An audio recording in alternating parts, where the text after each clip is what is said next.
Good morning मेरे प्यारे बच्चों, आप सबका फिजिक्स क्लासेस में स्वागत है। मैं हूं सूरज। आप सबको पता है हम लोग फिजिक्स पढ़ रहे हैं, विद्युत धारा का तापीय प्रभाव। हमने इससे पहले वाले वीडियो में कल आपको हमने लगभग 38 ठो बहुविकल्पी कराए थे। उसमें बताए थे हमने कुछ रह गए हैं तो उसको सेकेंड पार्ट में कंप्लीट करेंगे। आज उसको हम कंप्लीट करेंगे। इसके बाद हम पढ़ेंगे विद्युत धारा का चुंबकीय प्रभाव। तो आइए जो बचे हैं हम को पूरा कर लेते हैं। आप सबका पुनः एक बार एपीजी क्लासेस में स्वागत है। हम लोग पढ़ते हैं, अगला क्या है।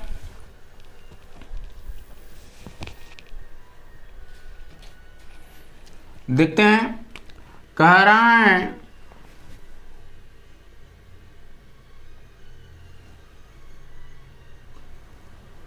जब दो बल्ब क्रमशः 15 वाट 220 वोल्ट और 60 वाट 220 वोल्ट की क्षमता वाले हैं तो उनके फिलामेंट का प्रतिरोध का अनुपात क्या होगा। तो जरा हम निकालते हैं इनकी फिलामेंट का प्रतिरोध का अनुपात क्या आएगा। तो देखते हैं पहले वाले के लिए प्रतिरोध क्या होगा। तो हमने P बराबर पढ़ा है V²/R, ठीक है। अब ये पहला वाला हो जाएगा, दूसरा वाला पहले इसको निकालते हैं। पहले P कितना दिया है 15 वाट 220 गुणित 220/R। ये मान ले R1 है, R2 R1 को इधर कर दे रहे हैं। 220 गुणित 220/15, ठीक है। ये हमने R1 निकाल लिया। इसी प्रकार R2 देखते हैं। R2 कैसे निकलेगा, ठीक है। R2 हम निकाल लेते हैं। तो यहाँ पर भी हम देखते हैं, पहले P बराबर V²/R। तो P बराबर यहाँ R2 हम मान लिए हैं। तो P बराबर यहाँ कितना वाट है 60 और 220 गुणित 220/R2 इधर जाएगा, ठीक है। तो ये 220 गुणित 220/60, ठीक है। अब हम क्या करेंगे, हमें अनुपात निकालना है। तो हम R2 यानी R2 और R1 का अनुपात, ठीक है। तो हम रखते हैं मान, क्या क्या दिया था। R2 बराबर 220 गुणित 220/60 और ए कितना था 220 गुणित 220/15। तो ये इससे पूरा कट जाएगा, आ जाएगा 60/15 यानी 15 चौका 60, 15 कम 15, 4:1। देखिए आ रहा है नहीं, कितना आ रहा है 4:1। तो जो इसका करेक्ट उत्तर होगा 4:1। किस प्रकार आया है अनुपात हम लोगों ने समझ लिया। इस तरह से निकालेंगे। R2 में R1 को भाग दे देंगे तो 15 चौका 60, बाकी ये सब कट जाएंगे। तो इसका जो अनुपात होगा 4:1, ठीक है।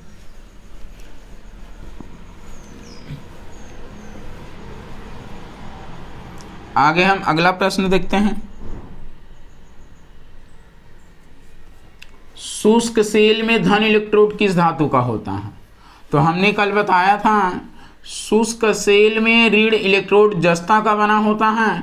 उसी प्रकार शुष्क सेल में धन इलेक्ट्रोड तो वो कार्बन यानी देखते हैं काला काला भरा रहता है, किसका बना होता है कार्बन का, ठीक है ना, बता रहे हैं आप। आगे अगला प्रश्न, किसी कुंडली का प्रतिरोध ज्ञात करने का सूत्र है। तो किसी कुंडली का हमने कल बताया था R बराबर V/I। अब जरा देखते हैं R बराबर V/I, ये तो गुणा में है तो इसमें से जो B वाला होगा वो करेक्ट होगा। R बराबर V/I एक कुंडली, किसी कुंडली में प्रतिरोध निकालने का क्या है सूत्र है। आज ये समाप्त हो जा रहा। हम लोग कल से अगला चैप्टर विद्युत धारा का उस चुंबकीय प्रवाह शुरू करेंगे, पढ़ने वाले हैं। आगे बल्ब के फ्यूज का तार बना होता है तो बल्ब के तार का फ्यूज हमने पढ़ाते वक्त ही बताया था, न टीन का तांबे का, बल्कि तांबे और टीन दोनों से मिलकर बना होता है, ठीक है ना। तो जो बल्ब की फ्यूज का तार होता है वो तांबे और टीन से, यानी फ्यूज तांबे और टीन दोनों से मिलकर बना होता है, ठीक है ना, बता रहे हैं। एक इलेक्ट्रॉन वोल्ट बराबर होता है, तो एक इलेक्ट्रॉन वोल्ट बराबर होता है, हमने बताया था 1.6 इंटू 10⁻⁹ जूल, ठीक है। तो एक इलेक्ट्रॉन वोल्ट बराबर इतना होता है। एक मिली एम्पियर, सॉरी,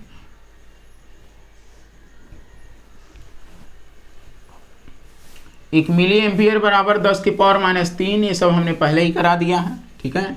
तो एक मिली एम्पियर 10⁻³ और एक माइक्रो पूछेगा 10⁻⁶। एक सवाल है एक माइक्रो एम्पियर, तो आपको पता रहे एक माइक्रो एम्पियर बराबर 10⁻⁶, ठीक है ना, ये पता रहे। खैर ये प्रश्न छूट गया है, ठीक है ना।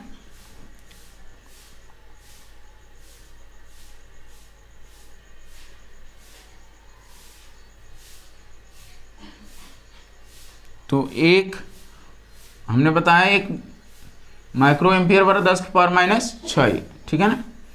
आगे 46 वाले पर हम लोग चलते हैं। क्या कह रहा है, चालक में इलेक्ट्रॉन तभी गमन कर सकता है जब चालक के अनुदिश, तो कह रहा विद्युत दाब में कोई अंतर नहीं होता है, विद्युत दाब में अंतर होता है, ठीक है ना। विद्युत दाब सभी स्थानों पर समान होता है, विद्युत दाब का कोई महत्व नहीं है। तो चालक में इलेक्ट्रॉन तभी गमन कर सकता है जब विद्युत दाब में क्या होता है, अंतर। तो ऑप्शन नंबर बी होगा। तो जब विद्युत दाब में अंतर होता है तब किसी चालक में तभी इलेक्ट्रॉन क्या कर सकता है, गमन कर सकता है, ठीक है ना। आगे 47 वाला हम लोग देखते हैं। अगर Q आवेश विभवांतर V से प्रवाहित हो तो किया गया कार्य होगा। तो हमने बताया था W बराबर V इंटू Q, तो किया गया कार्य क्या हो जाएगा, V इंटू Q, यानी C वाला, ठीक है। क्या क्या कार्य हमने बताया था। आगे सेल बाहरी परिपथ में जिस प्लेट में धारा भेजती उस सेल को कहते हैं।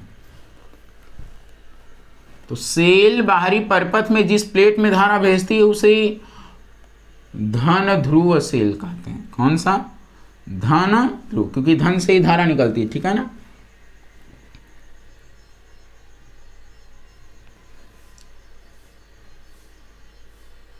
किसी चालक का प्रतिरोध निर्भर करता है, तो हमने किसी चालक का प्रतिरोध बताया था चालक की लंबाई पर, चालक के अनुप्रस्थ काट के क्षेत्रफल पर, पदार्थ की प्रकृति पर, ताप पर, तो क्या होगा, उपर्युक्त सभी पर।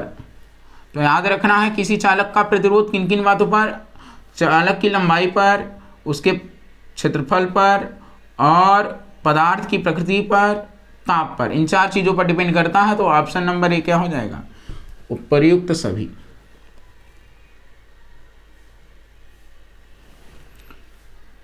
किसी स्थायी विद्युत धारा समय I में उत्पन्न ऊष्मा की मात्रा क्या होगी। तो हमने बताया था उत्पन्न ऊष्मा की मात्रा यदि जूल में निकालना हो तो H बराबर VIT, अगर कैलोरी में निकालना हो तो जो सूत्र हमने बताया था VIT बटे में 4.2, ठीक है ना। तो ए सी वाला करेंगे, सी वाला नहीं, बी वाला, ठीक है। H बराबर क्या होता है, VIT।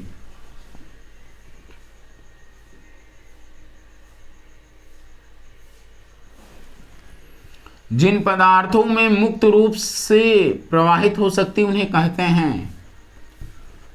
तो जिन पदार्थों में मुक्त रूप से इलेक्ट्रॉन प्रवाहित हो सकते हैं उन्हें बताए थे हमने, क्या कहते हैं, विद्युत चालक।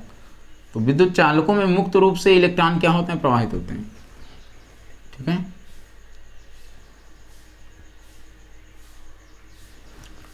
जिन पदार्थों में विद्युत प्रवाह आसानी से नहीं होता उसे कहते हैं विद्युत रोधी यानी कुचालक, ठीक है। क्या कहते हैं, कुचालक। ऑप्शन नंबर बी करेक्ट होगा।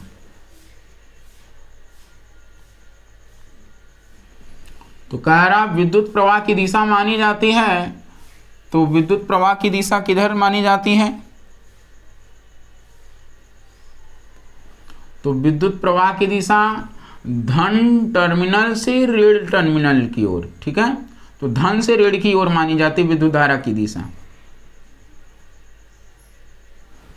कह रहा है एकांक समय में विद्युत आवेश के परिमाण के प्रवाह को क्या कहा जाता है? तो विद्युत धारा कहा जाता है। एकांक समय में विद्युत आवेश के परिमाण के प्रवाह को क्या कहते हैं? विद्युत धारा। ये हमने एनसीईआरटी की डिफिनीशन भी आपको बताया था। तो जितने भी महत्वपूर्ण इस अध्याय से बहुविकल्पी थे हमने सारे बहुविकल्पी पढ़ लिए हैं।